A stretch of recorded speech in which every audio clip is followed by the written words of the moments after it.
সৃষ্টিকৰ্তা ঈশ্বৰলৈ কোটি কোটিবাৰ ধন্যবাদ জনাইছোঁ। তাৰপিছতে মহান গুৰুজনাক গুৰুমালোক সহস্ৰবাৰ সেৱা জনাইছোঁ। মোৰ এটা জীৱন্ত সাক্ষ্য আছে। মই শ্ৰী দেৱকুমাৰ গগৈ কৈছোঁ। শিৱসাগৰ কৃষ্ণনগৰৰ মণ্ডলী হয় মই।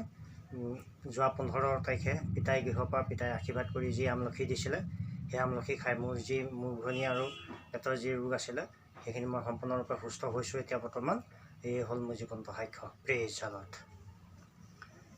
ঈশ্বৰৰ প্ৰশংসা হওক। সৰ্বপ্ৰথমে সৃষ্টিকৰ্তা ঈশ্বৰক কোটি কোটিবাৰ ধন্যবাদ দিছোঁ আৰু মহান গুৰুজনাৰ গুৰুমা সহস্ৰ কোটিবাৰ সেৱা জনাইছোঁ। মোৰ নাম শ্ৰী অঞ্জুমণি গগৈ। মই শিৱসাগৰ গণপতি মণ্ডলীৰ পৰা কৈছোঁ। মোৰ এটা সাক্ষ্য আছিলে। সাক্ষ্যটো হৈছে মোৰ পাইলছৰ প্ৰব্লেম আছিলে। সেই পাইলছৰ প্ৰব্লেমৰ কাৰণে পিতাই যি আমলখি আশীৰ্বাদ কৰি দিছিলে, সেই আমলখি খাই মই সম্পূৰ্ণৰূপে সুস্থ হৈছোঁ। এয়ে মোৰ জীৱন্ত সাক্ষ্য আছিলে। Praise the lord, praise the lord, praise the lord. ঈশ্বৰৰ প্ৰশংসা হওক। পোনপ্ৰথমে মই সৃষ্টিকৰ্তা ঈশ্বৰক কোটি কোটিবাৰ ধন্যবাদ জনাইছোঁ। লগতে আমাৰ মহান গুৰুদেৱ আৰু গুৰুমাক সেৱা জনাইছোঁ। মোৰ নাম অলকা পাটোৱাৰী। মই দুলীয়াজান মণ্ডলীৰ পৰা কৈছোঁ। মোৰ এটা আমলখি খাই সুস্থ হোৱা সাক্ষ্য আছে। মই 15 তাৰিখৰ দিনাখন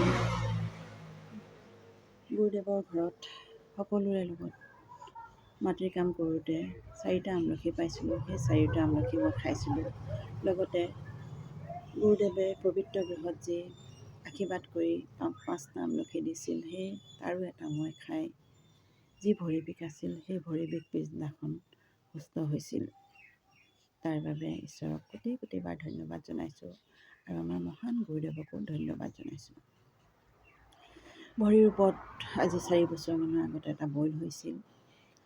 পবিত্ৰ গৃহত এবাৰ গুৰুদেৱে যি ভৰি ধোৱা পৰ্ব পাতিছিলে, সেই ভৰি ধোৱাওঁতে মই ভাবিছিলোঁ মোৰ যি বইল ভৰিৰ ওপৰত আছে, সেই বইলটো মোৰ নাইকিয়া হৈ যাব। কিন্তু ঈশ্বৰৰ গুৰুদেৱৰ যোগেদি যি আশীৰ্বাদ দিলে মোক, সেই বইলটো লাহে লাহে মোৰ নাইকিয়া হৈ গ'ল ভৰিৰ পৰা। মই সাক্ষ্য দিয়া নাছিলোঁ। বইলটো ভাল হোৱাৰ পিছত সাক্ষ্য দিয়া নাছিলোঁ। তাৰ বাবে ঈশ্বৰৰ ওচৰত মই পাপ কৰিলোঁ। মই ষ্টেজৰ ওচৰলৈ যাওঁ সাক্ষ্য দিবলৈ, কিন্তু মোৰ সাহস নহয়, মই ঘূৰি আহোঁ। এইদৰে দিনবিলাক গৈ আছিলে। তাৰপিছত মোৰ পুনৰ হাত ভৰি বিষ হ'বলৈ ধৰিলে। বহিলে উঠিব নোৱাৰোঁ, খোজকাঢ়িলে মই খোজকাঢ়ি যাব নোৱাৰোঁ। লাহে লাহে হাত বিষো হৈছে। এই মই সাক্ষ্য নিদিয়া পাপৰ কাৰণে মোৰ এই পাপ হ'ল। তাৰ বাবে মই ঈশ্বৰৰ ওচৰত আজি পাপ স্বীকাৰ কৰিছোঁ। মই ক্ষমা বিচাৰিছোঁ। ঈশ্বৰে যেন মোক ক্ষমা কৰি দিয়ে। আৰু লগতে মহান গুৰুদেৱৰ ওচৰতো মই ক্ষমা বিচাৰিছোঁ। গুৰুদেৱেও যেন মই সাক্ষ্য নিদিয়াৰ বাবে যি পাপ কৰিলোঁ, সেই পাপ যেন আজি মোক ক্ষমা কৰি দিয়ে। মোৰ যি হাত বিষ ভৰি বিষ পুনৰ হৈছে আৰু আজি মই আমলখি খাই সুস্থ পালোঁ। তাৰ বাবে ঈশ্বৰৰ আগত মই প্ৰাৰ্থনা কৰিছোঁ, পুনৰ যেন মোৰ এই বিষ আকৌ নহয়। ঈশ্বৰে যেন মোক এই পাপ ক্ষমা কৰি দিয়ে। আৰু মই গুৰুদেৱৰ ওচৰত ক্ষমা বিচাৰিছোঁ। তেখেতৰ আগত যি জানিও নাজানিও পাপ অপৰাধ কৰিছোঁ, ভুল কৰিছোঁ, তেওঁৰ দৃষ্টিত তেওঁ যেন মোক এই পাপ অপৰাধ ক্ষমা কৰি দিয়ে। ধন্যবাদ, ধন্যবাদ, ধন্যবাদ। Praise the lord.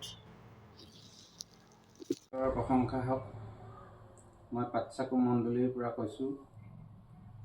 সৃষ্টিকৰ্তা ঈশ্বৰক কোটি কোটিবাৰ ধন্যবাদ জনাইছোঁ।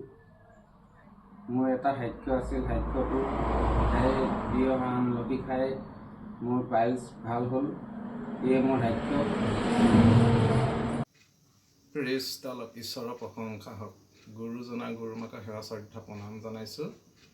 মোৰ নাম নিতুল বৰা, দুলীয়াজান মণ্ডলী। মোৰ এটা সাক্ষ্য আছে। মোৰ ডিঙি বিষ আজি 4-5 দিনমানৰ পৰা মোৰ বিষ হৈ আছে। ইফালে হ'লে কৰিব পৰা নাছিলোঁ। গুৰুজনাই দিয়া আমলখি অলকা বৈ লৈ আহিছিলে। এই এটা আমলখি আমাৰ ঘৰত দিলে। তাৰে এফাল আমলখি খাই মোৰ ডিঙিৰ বিষটো সম্পূৰ্ণ সুস্থ হ'ল। এয়ে মোৰ সাক্ষ্য। Praise the lord. সৰ্বপ্ৰথমে সৃষ্টিকৰ্তা ঈশ্বৰক কোটি কোটিবাৰ ধন্যবাদ দিছোঁ। মই পাঠক মণ্ডলী বুলুমণি ফুকন। মই 15 তাৰিখে ফেব্ৰুৱাৰী 15 তাৰিখে দেওবাৰে পবিত্ৰ গৃহলৈ গৈছিলোঁ। সেই পবিত্ৰ গৃহত আমলখি খাই মোৰ সোঁহাতৰ ইমান বিষ আছিলে, এই বিষ সম্পূৰ্ণভাৱে মই সুস্থ হ'লোঁ। আৰু মোৰ শৰীৰৰ যিমান ৰোগ ব্যাধি আছে সকলো ৰোগ যেন আমলখিৰ দ্বাৰাই যেন সুস্থ হয়, এই মোৰ ঈশ্বৰৰ ওচৰত জীৱন্ত সাক্ষ্য। Praise the lord. ঈশ্বৰৰ প্ৰশংসা হওক। মহান গুৰুপিতা গুৰুমাক সেৱা জনাইছোঁ। মোৰ এটি চমু স্বাক্ষৰ আছে। মই গোলাঘাট মণ্ডলী শ্ৰীমতী বকুলি গগৈ। মই যোৱা 15 তাৰিখে প্ৰাৰ্থনাৰ দিনা পিতায়ে কাম কৰি থাকোঁতে আমলখি দিছিলে খাবলৈ। তাৰপিছত তাতো খালোঁ। তাৰপৰা প্ৰাৰ্থনাৰ শেষতো আমলখি দিছিলে। পিতায়ে কৈছে সেই আমলখি খালে মানুহৰ ৰোগ সুস্থ হয়।